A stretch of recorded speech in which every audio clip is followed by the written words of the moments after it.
ഇന്ന് നമ്മൾ വിപിൻ്റെ വീട് കേട്ടോ, എൻ്റെ ഒരു സുഹൃത്തിൻ്റെ വീട് തന്നെയാണ്. ആ വീട്ടിലേക്കാണ് നിങ്ങളിന്ന് കൂട്ടിക്കൊണ്ടുവന്നത്. വീട്ടിലേക്ക് എന്ന് പറഞ്ഞാൽ വീട് അവിടെ ആയിട്ടില്ല, വീടിൻ്റെ കുറ്റിയടിക്കൽ ചടങ്ങാണ്. ആ ചടങ്ങാണ് ഇന്ന് നടന്നുകൊണ്ടിരിക്കുന്നത്. അവൻ്റെ അച്ഛനാണ് വലതുഭാഗത്തു നിന്ന് പിടിച്ചുകൊണ്ടിരിക്കുന്നത്. അവിടെ കുറച്ച് കർമ്മങ്ങളൊക്കെ ചെയ്തതിന് ശേഷമാണ് നമ്മളെ കന്നിമൂല ഭാഗത്താണ് നമ്മൾ കുറ്റിയടിക്കുക. അപ്പോൾ ഇതൊക്കെ ഇങ്ങനെ പറയേണ്ട കാര്യമൊന്നും ആരും വിചാരിക്കേണ്ട. കന്നിമൂല ഭാഗത്താണ് കുറ്റിയടിക്കുക എന്നുള്ള എല്ലാവർക്കും അറിയുന്ന കാര്യമാണ്. ഒരു എന്താ പറയുക, നല്ല ഒരു ചെറിയ ഒരു വീടാണ് അവർ ഉണ്ടാക്കുന്നത്. 8.5 സെൻറ്റ് സ്ഥലത്താണ് വീട് പണി കഴിപ്പിക്കുന്നത്. ഈ വലതുഭാഗത്തുള്ളതാണ് വിപിൻ. ഈ താടിക്കാരനാട്ടോ വിപിൻ. അവൻ്റെ വീടിൻ്റെ വർക്കാണ് നടക്കുന്നത്. അത് ഏതൊരു വ്യക്തിയെ സംബന്ധിച്ചും അവരുടെ ഏറ്റവും വലിയ ഒരു എന്താ പറയുക ആഗ്രഹം ആയിരിക്കും ഒരു വീട് എന്നുള്ളത്. ആ വീട്ടിലേക്കുള്ള കാൽവയ്പ്, അതായത് കുറ്റിയടിക്കൽ ചടങ്ങാണ് നടക്കുന്നത്. അവരുടെ അച്ഛൻ അവർ പറയുന്ന ഇതനുസരിച്ച് എന്താ പറയുക, നമ്മുടെ കുറ്റി താഴെ വയ്ക്കുകയാണ്. അത് ഓരോ ചടങ്ങിൻ്റെ ഭാഗമാണ്. അത് പലരും പല ചിന്താഗതിയിൽ പറയുന്നവരുണ്ടാവും. അത് ഒരു വിശ്വാസത്തിൻ്റെ ഇതിലാണ് നമ്മൾ ചെയ്യുന്നത്. എന്തായാലും നല്ല സന്തോഷമായിട്ട് തന്നെ അവരെ കുറ്റിയടിക്കൽ ചടങ്ങ് അടിപൊളിയായിട്ട് തന്നെ കഴിഞ്ഞിട്ടുണ്ട്. എല്ലാവർക്കും നമുക്ക് എന്താ പറയുക, എല്ലാവരുടെയും ഒരു പ്രാർത്ഥനയോട് കൂടിയാണ് എല്ലാ വീടും മുന്നോട്ട് പോകുന്നത്. അതിൽ ഓരോ വർക്കർമാരും, അല്ലെങ്കിൽ നമ്മൾ എപ്പോൾ വീട് പണി ചെയ്യുകയാണെങ്കിലും നമ്മൾ ആദ്യം ആഗ്രഹിക്കുന്നത് നമ്മൾ എത്രയും പെട്ടെന്ന് നമ്മുടെ വീടൊന്നും പണി തീരണം എന്നാണ്. നിങ്ങളോടും എല്ലാവരോടും പറയാനുള്ള എനിക്കുള്ള ഒരു ഇതെന്ന് പറഞ്ഞാൽ, നമ്മൾ വീടിപ്പോൾ ഉണ്ടാക്കിയത് ഏകദേശം 2 വർഷം കൊണ്ടാണ് നമ്മുടെ വീട് നമ്മൾ വർക്ക് തീർത്തിട്ടുള്ളത്. അപ്പോൾ എല്ലാവരും ചെയ്യേണ്ട കാര്യം, നിങ്ങൾ എടുക്കുന്ന ലോണ് അല്ലെങ്കിൽ എന്തെങ്കിലും ലോൺ എടുത്തിട്ടൊക്കെ ആയിരിക്കും ചിലപ്പോൾ നിങ്ങൾ വീട് വയ്ക്കുന്നുണ്ടായിരിക്കുക. അപ്പോൾ പറ്റുന്നുണ്ടെങ്കിൽ പെട്ടെന്ന് തന്നെ പണി തീർക്കാൻ നോക്കുക. പെട്ടെന്ന് പണി തീർക്കുകയാണെങ്കിൽ നമുക്ക് സാമ്പത്തികം എല്ലാ സാധനങ്ങൾക്കും ദിവസം വില കൂടിക്കൊണ്ടിരിക്കുകയാണ്.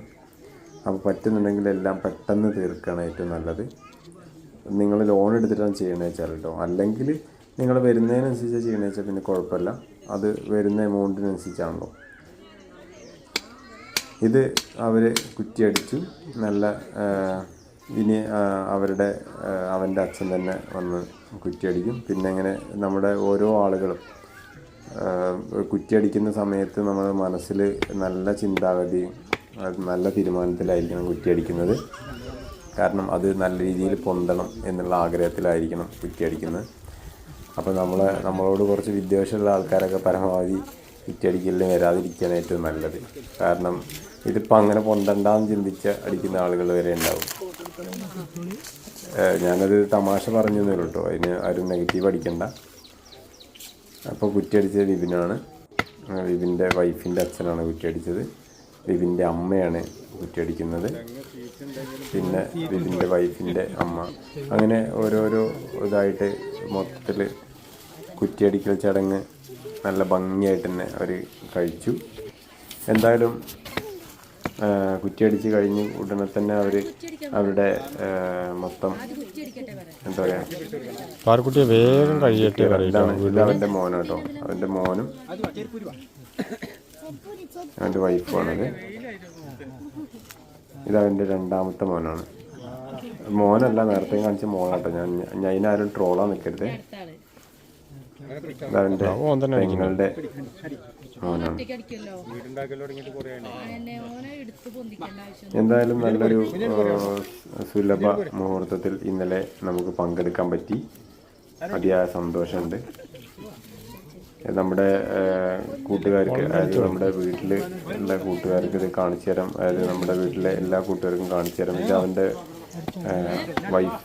പെങ്ങളുടെ ഭർത്താവാണ്. അങ്ങനെ എല്ലാവരും നല്ല രീതിയിൽ ഒരുപാട് പേര് വന്ന്. ഇതിപ്പോൾ ഞാൻ പറയുന്നതിൽ നിങ്ങൾക്ക് എന്തൊക്കെയാണ് ഇങ്ങനെ പറയണമെന്നൊക്കെ തോന്നുകയാണെന്നുണ്ടെങ്കിൽ നിങ്ങളതിന് കമൻറ്റ് ചെയ്യണം. അതായത് നിങ്ങൾക്കിതൊരു ലാഗായിട്ട് ഫീൽ ചെയ്യുന്നുണ്ടെങ്കിൽ അതിനും കമൻറ്റ് ചെയ്യണം. കാരണം നമ്മുടെ വീഡിയോ ഞാനിരുന്ന് കാണുന്നതല്ലല്ലോ, നിങ്ങളാണല്ലോ വീഡിയോ ഇരുന്ന് കാണുന്നത്. അപ്പോൾ നിങ്ങളുടെ അഭിപ്രായങ്ങളനുസരിച്ചായിരിക്കും നമ്മൾ ഓരോ വീഡിയോ തരുന്നത്. പിന്നെ നമ്മുടെ പഴയ വീഡിയോ ഒക്കെ നിങ്ങൾ ഒരുപാട് കമൻറ്റൊക്കെ അറിയിച്ചതിൽ ഒരുപാട് സന്തോഷം. നമ്മുടെ ചാനൽ ഏകദേശം 4000 സബ്സ്ക്രൈബർ കംപ്ലീറ്റ് ആയിട്ടുണ്ട്. ഇതിപ്പോൾ അവർ എല്ലാം കഴിഞ്ഞ് പൂജയൊക്കെ ചെയ്ത് ഇനി നമുക്കതിൽ പൂജയിൽ അവില്, മലര്, പഴം, ശർക്കര ഇങ്ങനെയൊക്കെ കുഴച്ച് ഇതൊക്കെ ഒരു എന്താ പറയുക ഒരു പൂജയൊക്കെ ചെയ്തതിന് ശേഷം നമുക്ക് എല്ലാവർക്കും കഴിക്കാൻ തരും. ഇതാണ് രാവിലത്തെ പരിപാടി. രാവിലെ ഒരു 9 മണിക്കായിരുന്നു ചടങ്ങുണ്ടായിരുന്നത്. 9-9:30 ആയപ്പോഴേക്കും ചടങ്ങ് തുടങ്ങി. നല്ല അടിപൊളിയായിട്ട് തന്നെ പൂർത്തീകരിച്ചു. എല്ലാ ഭാഗത്തും ആദ്യം 4 ഭാഗങ്ങളിൽ കുറ്റിയടിച്ച് കന്നിമൂല കഴിഞ്ഞിട്ട് പിന്നെ 4 ഭാഗത്തും കുറ്റിയടിച്ച് പിന്നെയാണ് നമ്മൾ കീറാനുള്ള ഭാഗങ്ങളെ ഏകദേശം ആക്കുക. ഒരു സിറ്റ് ഔട്ട്, 2 ബെഡ്റൂം, ഒരു കോണിക്കൂട്, ഒരു അടുക്കള, ഇങ്ങനെയാണ് ഇവർ സെറ്റ് ചെയ്തിട്ടുള്ളത്. കരിങ്കല്ലൊക്കെ